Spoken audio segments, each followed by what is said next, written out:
Welcome friends, আপনাদের সকলকে আমি আমার চ্যানেলে স্বাগত জানাই তনিমাস হোম কিচেন। আপনাদের কাছে আজকে নিয়ে চলে এসেছি আবারও একটা নতুন রেসিপি, যেটা ছোট থেকে বড় সবারই কিন্তু খুবই ভালো লাগবে। তবে এই রেসিপিটা কিন্তু নিরামিষ দিনে একেবারেই জমে যাবে। সয়াবিন যারা পছন্দ করে না তাদেরও কিন্তু এই রেসিপিটা খুবই ভালো লাগবে। আজকে আমি বানিয়ে নেব সয়াবিনের কোফতা। তাহলে চলুন দেখে নিই সয়াবিনের কোফতা বানাবার জন্য আমাদের কি কি উপকরণের প্রয়োজন আছে।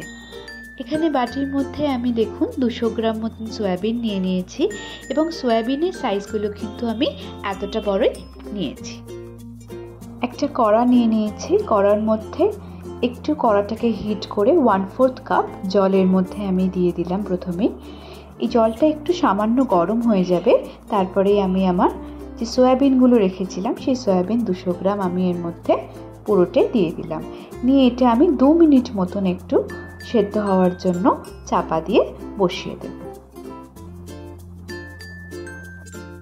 2 মিনিট মতো আমার সেদ্ধ হয়ে গেছে, দেখুন জলটা ফুটে গেছে এবং সয়াবিনগুলো কিন্তু আমার একেবারেই সেদ্ধ হয়ে গেছে। দেখতেই পাচ্ছেন সয়াবিনের আকারগুলোও কিন্তু বেশ বড় হয়ে গেছে। এরপর আমি জলটাকে ছেঁকে নেব এবং সয়াবিনগুলোকে একটা পাত্রের মধ্যে ঢেলে রাখব। সেদ্ধ করা সয়াবিনগুলোকে আমি একটা পাত্রের মধ্যে এখানে ঢেলে দিচ্ছি। দেখতেই পাচ্ছেন সুন্দরভাবে আমি ঢেলে দিয়েছি। এরপর আমি এর মধ্যে একটু অল্প রুম টেম্পারেচারের জল মিশিয়ে দেব এবং এটাকে কিছুক্ষণ এভাবেই রেখে দেব। সবজির মধ্যে আমি নিয়ে নিয়েছি আলুগুলো আমি এভাবেই ডুমো ডুমো সাইজের কেটে নিয়েছি। এখানে 2টো মতন আলু নিয়েছি আর আমি এখানে 1.5টা মতন টমেটোকে এরকম ডুমো ডুমো সাইজের কেটে নিয়েছি। আর আমি এখানে নিয়ে নিয়েছি আদা আর 2-3টে কাঁচা লঙ্কা। এরপর আমাদের মিক্সার গ্রাইন্ডারে আদা কুচি আর কাঁচা লঙ্কাগুলোকে ভালোভাবে একটা ফাইন পেস্ট বানিয়ে নিতে হবে। সিদ্ধ করা সয়াবিনগুলো যেগুলো আমি রুম টেম্পারেচার জল মিশিয়ে রেখে দিয়েছিলাম, 10 মিনিট ভেজাতে দিয়েছিলাম, সেগুলোকে খুব ভালোভাবে জল নিগড়ে আর একটা পাত্রের মধ্যে আমাদেরকে রেখে দিতে হবে। ভালোভাবে কিন্তু জলটাকে নিগড়ে নিতে হবে, কারণ এই সয়াবিনগুলোর যখন আমরা একটা পেস্ট বানাবো মিক্সার গ্রাইন্ডারে, তার মধ্যে যদি জল থেকে থাকে তাহলে কিন্তু খুব বেশি কাদা কাদা হয়ে যাবে। সেটা কিন্তু আমাদের মাথায় রাখতে হবে।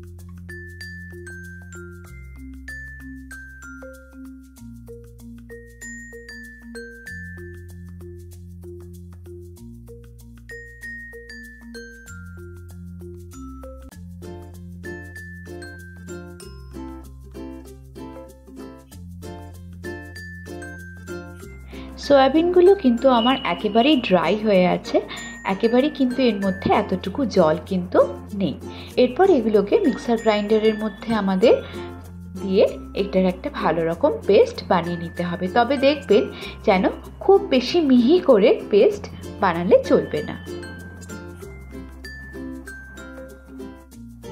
মিক্সার গ্রাইন্ডারে আমি একটা সুন্দরভাবে পেস্ট বানিয়ে নিয়েছি, তবে একেবারে কিন্তু মিহি করে পেস্টটাকে বানাইনি।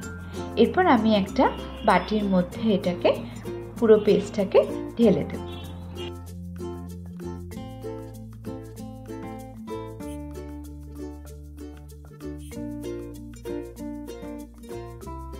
সয়াবিনের কোফতাগুলো বানানোর জন্য আমাদের নিয়ে নিতে হবে 2 টেবিল স্পুন মতো বেসন। বেসনটা আমি এই কারণেই ব্যবহার করে নেব এখানে, কারণ বেসন একটা সুন্দর কিন্তু বাইন্ডিং এনে দেবে। আর আমাদের নিয়ে নিতে হবে এখানে আদা আর কাঁচা লঙ্কার পেস্টটা। এখানে আমি পেস্টটা 3 চামচ মতো নিয়ে নিলাম, 3 টেবিল স্পুন। এরপর আমাদেরকে নিয়ে নিতে হবে কাশ্মীরি গুঁড়ো লঙ্কা, এটা একটু রঙের জন্য। এখানে আমি 1 টেবিল স্পুন মতো কাশ্মীরি গুঁড়ো লঙ্কা নিয়ে নিলাম। এরপর আমরা নিয়ে নেব 1 টেবিল স্পুন ধনে গুঁড়ো, আর আমি এর মধ্যে দিয়ে দেবো 1 টেবিল স্পুন হলুদ আর 1 টেবিল স্পুন মতো জিরে গুঁড়ো, আর নিয়ে নেব স্বাদ মতো নুন। এখানে আমি 2 টেবিল স্পুন মতো নুন নিয়ে নিয়েছি। আপনারা আপনাদের স্বাদ অনুসারে নুন নিয়ে নেবেন এবং ভালোভাবে মশলাগুলোকে কিন্তু সয়াবিনের পেস্টটার সাথে মিক্স করে নিতে হবে। দেখবেন যেন মশলাগুলো কোনো জায়গায় গোটা না পড়ে থাকে, পুরোটাই যেন সয়াবিনের পেস্টটার সাথে মিক্স হয়ে যায়।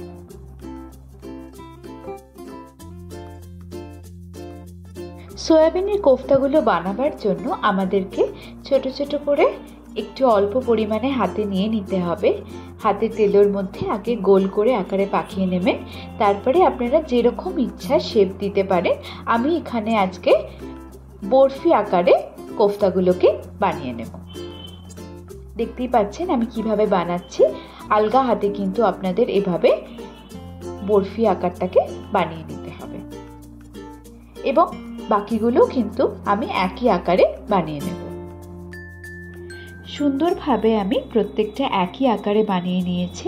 দেখতেই পাচ্ছেন প্রত্যেকটা সয়াবিনের কোফতা কিন্তু আমি বরফি আকারে বানিয়ে নিলাম।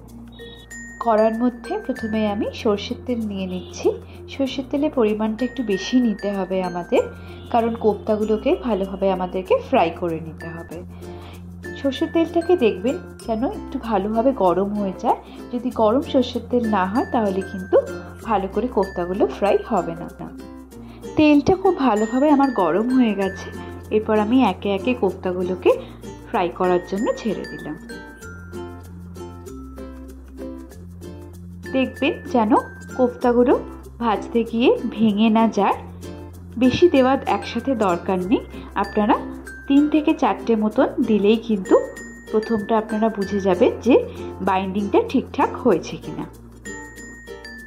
সয়াবিনের বাইন্ডিংগুলো কিন্তু আমার একেবারেই ঠিক হয়েছে। আমার কিন্তু এতটুকু কোফতা ভেঙে যায়নি, দেখতেই পাচ্ছেন।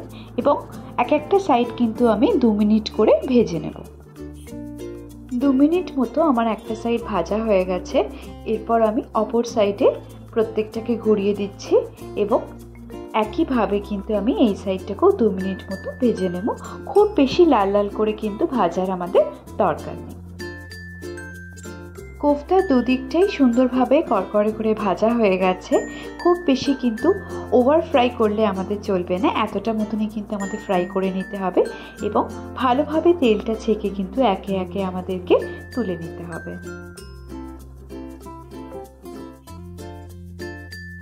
একইভাবে কিন্তু আমাদের সেকেন্ড ব্যাচের কোফতাগুলোকেও একইভাবে ভেজে নিতে হবে।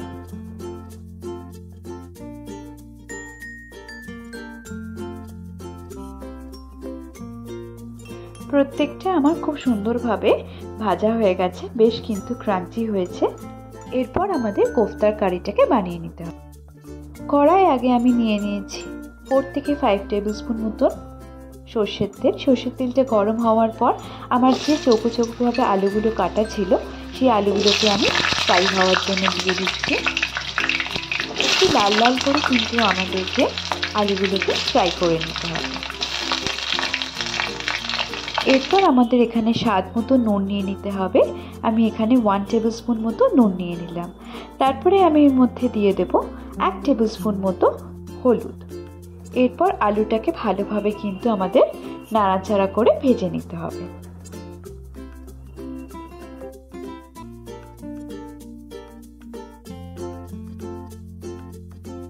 আলুগুলো আমার খুব সুন্দরভাবে কিন্তু ভাজা হয়ে গেছে।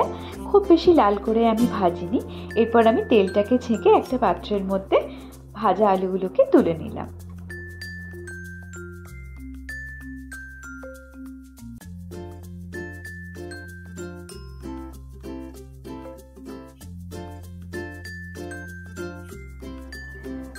এরপর আমরা কড়ায় সামান্য সরষের তেল নিয়ে নেব। ফোড়নে নিয়ে নেব 2টো তেজপাতা, একটা শুকনো লঙ্কা, 2-3টে মতো দারচিনি, 3 থেকে 4টে মতো ছোট এলাচ, আর নিয়ে নেব 4 থেকে 5টা মতো লবঙ্গ। এরপর আমাদের গোটা গরম মশলাগুলোকে সুন্দরভাবে একটু ভেজে নিতে হবে, ততক্ষণ না একটা সুন্দর গন্ধ গোটা গরম মশলা থেকে বেরিয়ে আসছে। এরপর আমরা নিয়ে নেব 1 টেবিল স্পুন হিং। হিং কিন্তু যে কোনো নিরামিষ রান্নায় খুব সুন্দর একটা টেস্ট এনে দেয়। আর নিয়ে নেব আমরা 1 টেবিল স্পুন জিরে, গোটা জিরে, এবং ভালোভাবে হিং আর জিরেটাকে নাড়াচাড়া করে নিতে হবে তেলে। এবং নিয়ে নেব 1 টেবিল স্পুন আদা কাঁচা লঙ্কার পেস্ট এবং এটাকে খুব ভালোভাবে কিন্তু মশলাটার সাথে আমরা কষিয়ে নেব।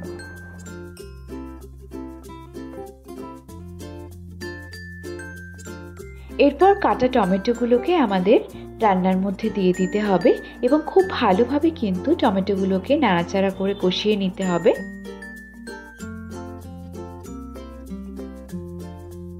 টমেটোগুলো নাড়াচাড়া করতে করতে কিন্তু ভালো রকম সেদ্ধ হয়ে গেছে।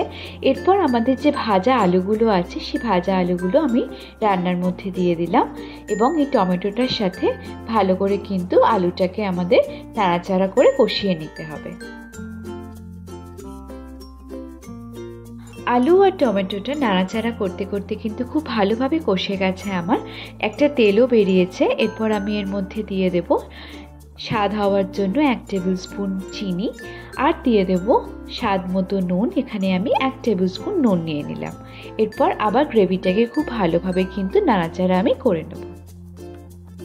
তবে দেখুন গ্রেভিটা কিন্তু আমার একটু টাইট মতন হয়ে গেছে, তো এর মধ্যে আমি দিয়ে দেব 1/2 কাপ জল, যাতে আমার আলুগুলো খুব ভালোভাবে সেদ্ধ হয় আর যখন আমি কোফতাগুলোকে দেব তখন যেন সেই কোফতার মধ্যেও গ্রেভির জুসটা খুব ভালোভাবে অ্যাবসর্ব হয়ে যায়।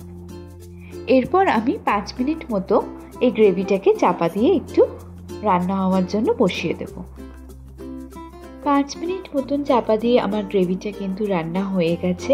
আলুগুলো কিন্তু খুব সুন্দরভাবে সেদ্ধ হয়ে গেছে এবং দেখতেই পাচ্ছেন যে গ্রেভিটা কিন্তু খুব সুন্দর একটা রঙও এসেছে। এরপর আমি এখানে যে আমার কোফতার ভাজাগুলো ছিল সেগুলো এর মধ্যে দিয়ে দিলাম। কোফতাগুলোকে ভালোভাবে একটু গ্রেভির মধ্যে ছড়িয়ে ছড়িয়ে দেবেন, যাতে জুসটা কিন্তু সুন্দরভাবে কোফতাগুলোর মধ্যে অ্যাবসর্ব হয়ে যায়। আর দিয়ে দেবো 1 টেবিল স্পুন গরম মশলা গুঁড়ো। গরম মশলা গুঁড়ো কিন্তু এই কোফতা কারিটা আরও সুন্দর টেস্ট বানিয়ে দেবে। এরপর 2 মিনিট নাড়াচাড়া করেই কিন্তু আমাদের আজকের কোফতা কারি একেবারেই হয়ে যাবে এবং দেখতে পেলেন কত সহজেই কিন্তু সয়াবিন দিয়ে এক মজাদার নিরামিষ রেসিপি আপনাদেরকে দেখালাম। যদি আজকের ভিডিওটা ভালো লেগে থাকে এবং রেসিপিটা ভালো লেগে থাকে তাহলে আমাকে কমেন্ট সেকশনে অবশ্যই একবার জানাবেন এবং আমার চ্যানেলটাকে সাবস্ক্রাইব করবেন, ভিডিওটাকে শেয়ার করবেন, লাইক করবেন, বেল আইকনটাকে ক্লিক করে রাখবেন যাতে আগামী পর্বের সমস্ত ভিডিও নোটিফিকেশন আপনাদের কাছে পৌঁছে যায়। ধন্যবাদ।